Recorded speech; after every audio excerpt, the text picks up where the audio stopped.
He was so funny yesterday trying to record this video. Oh my God. I am one shot all the time. I was sitting there in my head. I'm like, you have it, you can save it. He's like,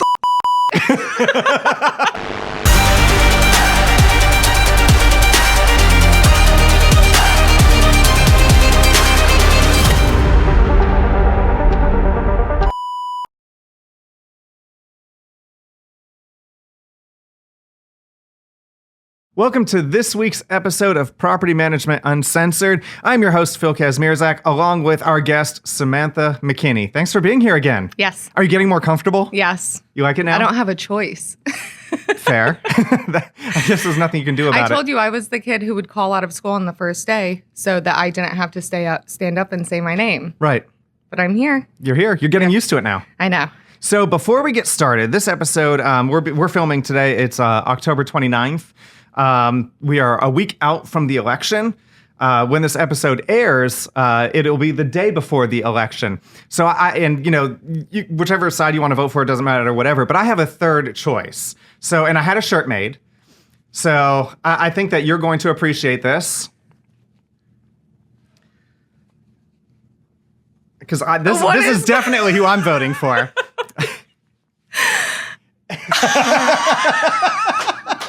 So, no, you didn't. Yeah, absolutely. I did. What is? Let me see. It says Kazmierzak McKinney 2024. What's the worst that could happen? Where did you get that shirt? I had it online, something. Did you get me one? No, because I wanted to make sure you were going to laugh about it first. But now I'm going to get you one. So funny. So I just need to know which size you want, and then I can just order it, and you'll have it in like a week. So I love that. I've had this for 2 weeks because I didn't know when it was going to come in. And it came in right before the election. I was like, oh, this is great. There's a lot that can happen. I think it would be great. No, that is great. Oh, no. Okay. What's the worst that could happen? All right. Can we get Hail to the Chief playing in the background? I don't know. Maybe that's copyrighted. I don't know. We don't have the budget for that. We don't have any budget, actually. That is so great. All right. So today's episode, we are talking about tenant traps. We know in the property management industry, unfortunately, there are scam artists. Mm-hmm. And unfortunately, we know that there are people that fall for these scams regularly. We get calls about our listings that are on Facebook Marketplace or Craigslist. And, it's obviously not us because we don't advertise in those places. So we're going to go through some of those things. But before we do that, the most basic thing for tenants to know and to understand is that you absolutely have to read the lease. Yes. Have to read the lease.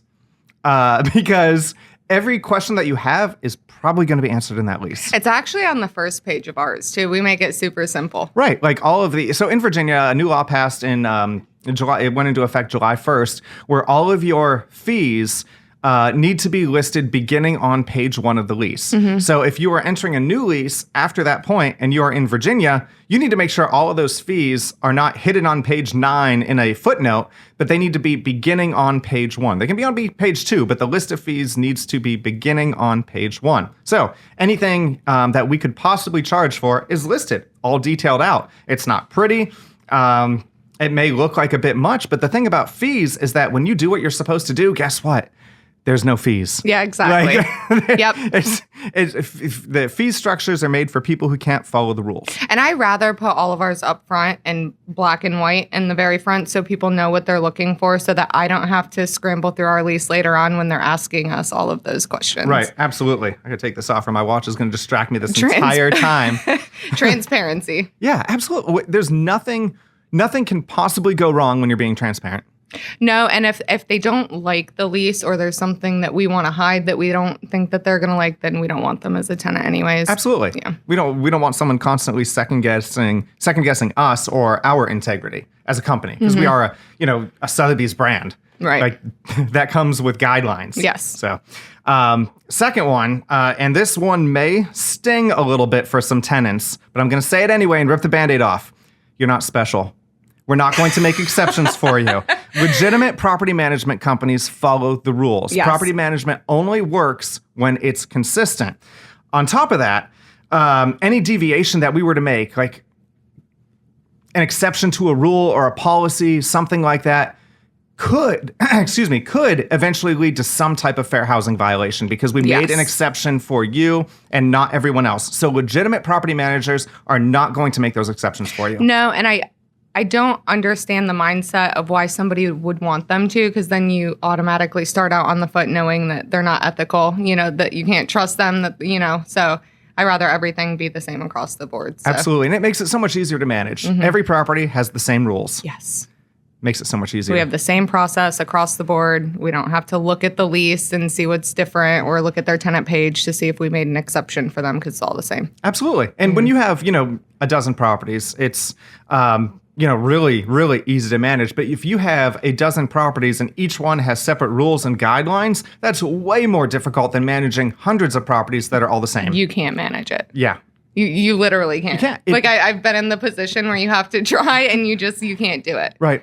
And, actually, and this is true, I had an owner reach out yesterday with questions, and they wanted to insert something into our lease. And I told them no, we would not make that exception and add that into the lease for their property. And they may use us, they may not. But it actually had to do with the Service Member Civil Relief Act. That's a federal law. I'm not making an exception to a federal law to make you feel warm and fuzzy about something. That's stupid. Why would I do that? I don't think that people quite understand that we have a very specific and very strict set of guidelines that we have to go off of, which is the VRLTA, which also coincides with our lease agreement. There's multiple different platforms of a contract that we have to look at before we make a decision on something. Right, absolutely. So next, we're going to go through some scams that we do not want tenants to fall for. This, episode is focusing specifically on tenant protections. The first one is the fake landlord scam. This is the Facebook Marketplace, the Craigslist. It's the most common one. It's absolutely the most common one. Your house was on there last week. I know. So I have a property in Chesapeake that I own, and someone reached out about it because they found it on Facebook Marketplace. Yeah, they called me, and the price that they found it for was like $600 cheaper than what the actual listing was. And I was like, that's not us. That's definitely not us. Like, where's that at? Facebook Marketplace? And she said, yeah. Yeah. They had it listed for $1,000 on there, and it was, I think, $1,600 or $1,700 at the time, something like that. But yeah, and I messaged that seller online, or the person that had it listing, was something very obscene, which I can't repeat on this show, but she took it down. Yeah. So I was like, it worked. You were like, hey, that's my house. Yeah. I was like, that's mine. Bleep, bleep, bleep, bleep, bleep. That was fun for me. So tenants, how can you avoid this? You can verify ownership with county property records. Everything is a free public search. And you're definitely going to want to do this before handing over the money, especially if you're not physically meeting someone at the property. That's another red flag. Yes. And there's a lot of companies right now that are going to agentless showing systems. We're not one of them. And they're... Just because it's agentless doesn't mean it's a scam. It's a completely legit system. Lots of property management companies use it. But there is still some opportunity with fraud for the owner. It's a liability to the owner. There's opportunity with fraud, but I think that doing in-person showings also provide a lot of other benefit. It puts that one-on-one, that face-to-face interaction with your tenants. And I don't know, I feel like when they have that kind of interaction, things go smoother throughout the tenancy. So absolutely. They want to put a face with the name and the email. And this past couple months, we've really refined our processes where we still have the same rules, policies, everything in place, but we're really trying to soften everything up. We're not just a company. It's not just, a computer you're interacting with. It is a person that you're interacting with. So now we send a lot more videos to people, which makes it a lot more personable. Another one is scammers will ask for personal details, including social security numbers for background checks, then steal the information for identity theft. And this goes with, if you're finding this listing on Facebook Marketplace, why are you just going to chat someone your social security number? If you're not filling out an online application of some sort, don't pay your security deposit through Zelle or, Cash App or, anything like that. My mom, my biological mother, was actually scammed for a house. And I think like last year. Yeah, you told me about it. Yeah, and she called me and she was like, what do I do? And I was like, I'm a property manager. I was like, did you do an application? And she's like, no, they didn't need to run my credit. And I was like, red flag. I was like, to live in a place for a year. I was like, they didn't have to run your credit. And she was like, no. And I was like, okay, what about a security deposit? And she was like, yeah, no. And I was like, wait. I was like, you didn't think to call me at any point during this, like, whatsoever. And she was like, no. And I was like, did you meet the agent? And I said, how did you pay? And I mean, everything. She was like, Cash App. It was a self-showing. And I was like, this is like worst case scenario. I can't even feel bad right now. Yeah. And that's every red flag right there. I know. People need to go with their gut. If you feel like something's wrong, if something's priced way too well, especially in our market, it's not cheap to live here. If it's too good to be true, it more than likely is. Right. If you're looking at a 3-bedroom house and you see it for $1,000, something's wrong. Yeah. The market doesn't work like that anymore. Not in our area. You know, in some parts of the country, yeah, that's absolutely legit. In Hampton Roads, you're not finding that. Nope. At all. You're 3 bedrooms minimum. You're probably looking at $1,700. Yeah. Minimum. I do feel for those people though, because some of them get as far as moving their stuff in and then they have to completely move out of it. So do your due diligence and look for those red flags. Yes. Another one, and this comes to what you talked about earlier, wire transfers. That is another huge red flag. You haven't met this person. You haven't done any type of application probably. And, oh, yeah, you can move in. I'm sure you're a great person. All you have to do is wire me the security deposit. Right. Yeah. Don't do that. Don't do that. Like, you should be paying your deposit in certified funds or through a company's portal. Mm-hmm. Avoid Zelle if you can. Avoid Cash App if you can. There's probably some legitimate landlords out there that do accept Cash App and Zelle, and that's probably fine. But just do your due diligence ahead of time. Yes, and those are more like the private landlords, yes. which also, even the best private landlord, it can be a little sketchy when, there's not a process or a company that you're going through. So right. I couldn't personally take that chance. I would not take that chance. No way. And we talked about this one earlier, rent below market value scam. We see this one on Facebook Market Time, on Craigslist. That's the one that we talked about with my house. It was not $1,000. It will never be $1,000. That would not even cover the mortgage. I wasn't expecting your house to be up on there. No. It's not unexpected, though, because it happens so often. I know. And people do it so often because it works so often. It does. That's the issue. It does. Like, people fall for it. They think, oh, my gosh, I'm down on my luck. I finally caught a break. I got this great house for $1,000. Take my money. And they take your money. I know, but my thing is these people who are doing these scams are inadvertently becoming property managers. And why would you take on that job if you don't have to? That's what I want to know. I guess it pays better when you do it fraudulently. That's the issue. And there's no stress. Yeah, that's true. No work orders coming in at midnight. I'm like, no house fires. Why would you want to answer these emails and stuff? No tenants getting shot. Like, nothing going on when you're doing it fraudulently. I'll skip that one. They get the good parts of property management. Right. They just collect the money and don't do any work. Gosh. Another one is a key deposit. They will ask for a key deposit, which I researched this one a little bit when I was pulling all of this together. They'll collect a deposit fee for keys to access the rental, but the property doesn't exist. Or someone will be living there. So here's keys to 123 Main Street, because as a realtor, we always use 123 Main Street. How much is it? It could just be like... I've never heard of that one. It could just be $75. Something small. But $75 for no work on behalf of the fraudulent person. Yeah. Yep. I haven't heard of that one before. That one's actually interesting to me. Yeah. Subletting without permission. So this happens when someone will say they own a home and they're going to rent out a room. Yes. Happens. I feel like that happens a lot when people get down on their luck or they need help or, they bit off too much that they can't chew it or they think that they can make some extra money on it. But I have never, ever, ever seen a circumstance of subletting that has not gone south. Completely south. Right. Like bad south. Both parties got screwed. Yeah. So, yeah. Absolutely. It's terrible. In the corporate lease world, that's sort of normal, but in what we do, residential, I had a friend call me.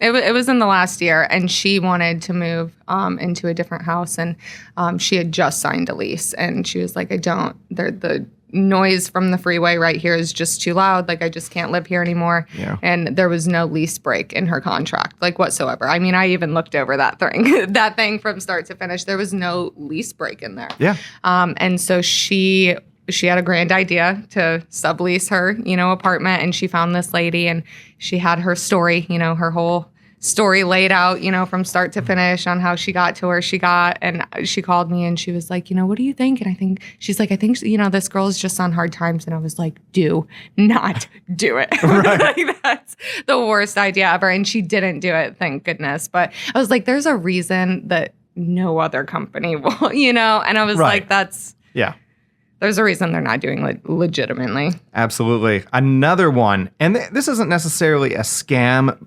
It could be, but it is a poor business practice, and this comes to application fees. So here in Virginia, you can charge $50 plus the cost of the poll for your application fee. I know a lot of people think it's a $50 max. It's not. When you read the law, it's $50 plus the cost of the actual background check or whatever it is.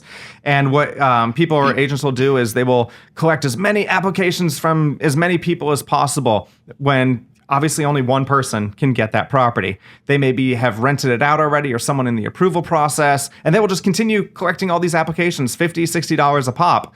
And then you'll get that email, oh, sorry, it went to someone else. Yes.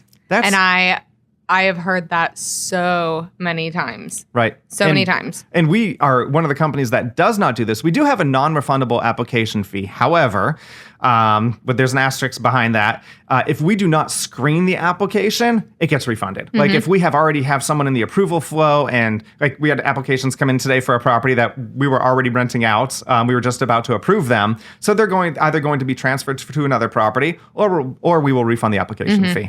Because that's what a legitimate business does. And I even try to be courteous about it. And if there's already one in screening, I'm not going to run the other people's credit so that they don't have a ding on their credit and it doesn't lower it. Right. If somebody else is, through the screening process, and they're more than likely going to get the property. So, I mean, I wouldn't want somebody to do that to us. So yeah, I try to be courteous about it. But people are actually really grateful for that because a lot of companies do not do that. I know. I hear it. And we don't hoard all of our applications and then review them when we want to. You know, as soon as we get one, we put it under review. And so the way you should do it, in my opinion. That's why the policy is set up that way. I don't understand the other way. And the other policy, like if you want to review all your applications on a Saturday or whatever, and you're going to collect them all week, that's fine. However, that has to be your written company policy. Yes. Like it's got to be consistent. So you can't.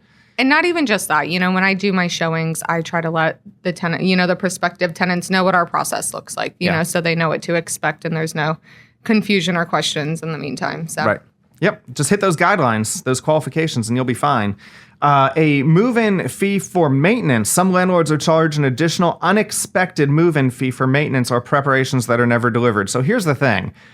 And it goes back to what we talked about earlier. There should be no expenses that are not outlined on the first page of that lease, or at least beginning on the first page of that lease. Nothing is there. You can have a move-in fee. That's absolutely fine, but it needs to be disclosed. Right. And if there's any repairs that need to be done, they need to be negotiated ahead of time and in writing. So that's also another one I haven't. That one's new. Yeah, that's one.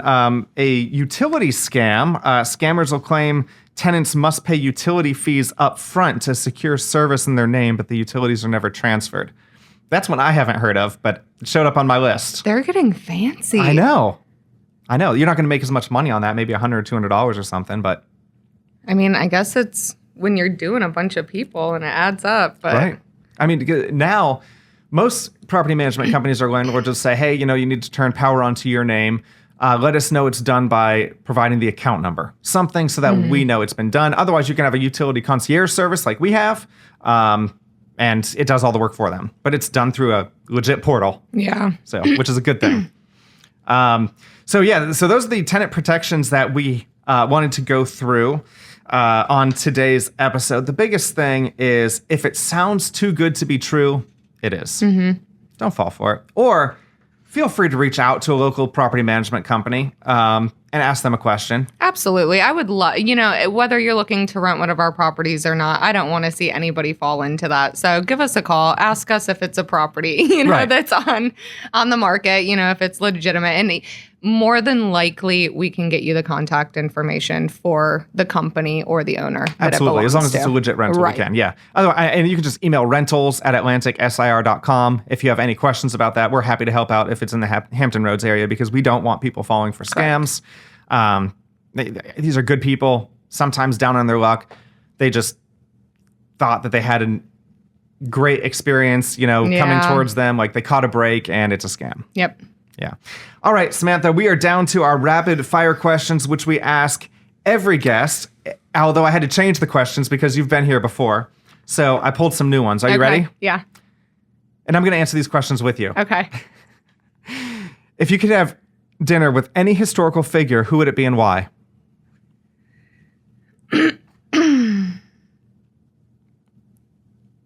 That one is so hard. I don't want to make any angry political. It can be anyone.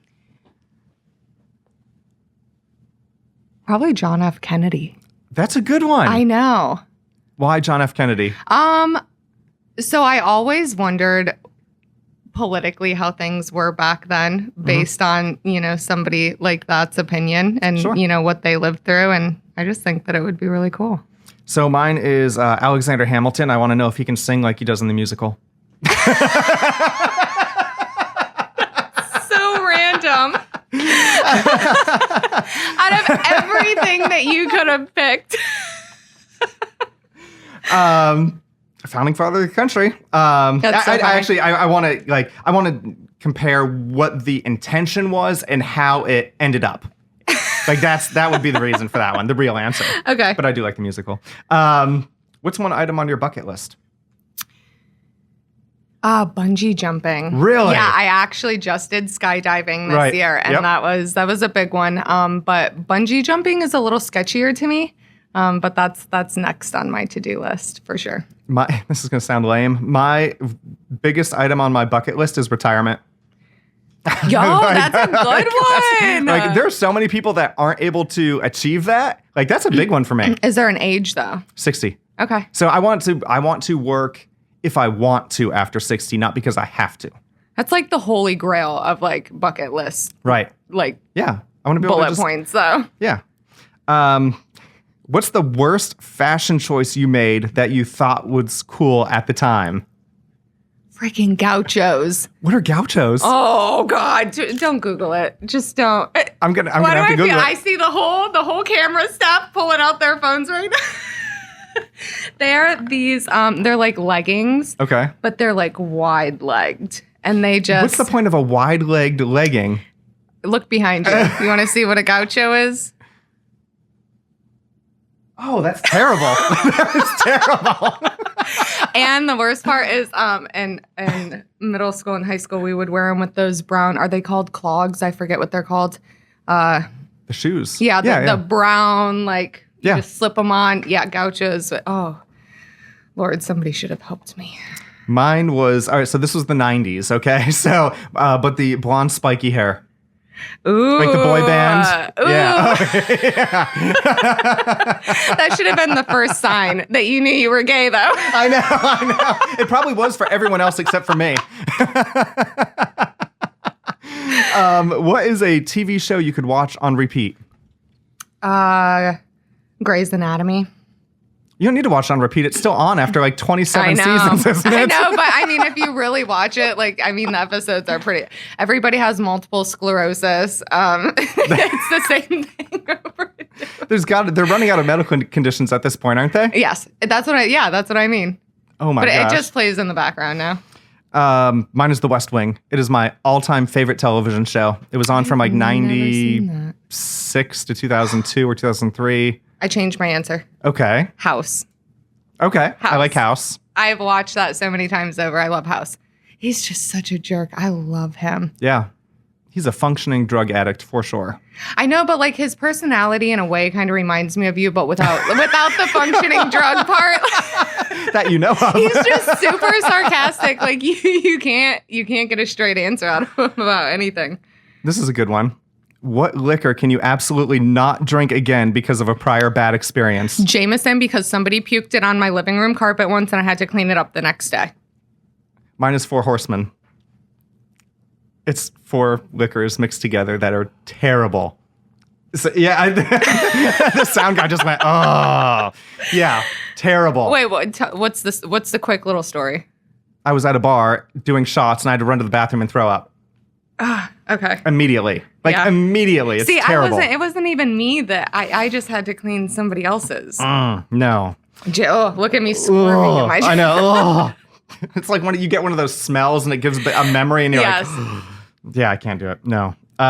If your dog could talk, what would she tell you? To get my shit together. That's what I put for Cooper as well. Like, what are you doing with your life? Like, what are you doing? She'd probably say, "I'm getting old. I'd like to see you get your shit together before I'm gone." Same. Also, Poor what dog. your parents can say. I mean. Yeah. All right. Last question. If you were arrested with no explanation, what would your friends assume it was for?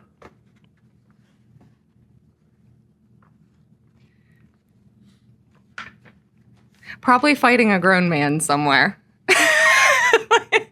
Yeah, probably insubordination somewhere. Yeah. Yep, that's absolutely mind fighting. Because it would be my mouth that got me into trouble. Me too. Without a doubt. And you know the last thing I'll say before I got shot or something was something like incredibly offensive to someone. Mm-hmm. Yes, absolutely. Yes. They would already know. Yeah. I have so many great friends that would bail me out though. I'd bail you out. Thank you. I would bail you out too. What does it say? If you can't say something nice, say something clever but devastating. Yes, exactly. Yes. I always, my daughter is doing her first year of middle school this year. And my thing is, I'm like, bully yourself so that nobody has anything on you. That's right. Self-deprecating humor. It's my favorite. Exactly. Worked for me my whole life. Yeah. No, those were good questions. Those were good questions. I may use those going forward. I like them. All right. We have wrapped up another episode of Property Management Uncensored. Thanks for joining us. We'll see you all next time.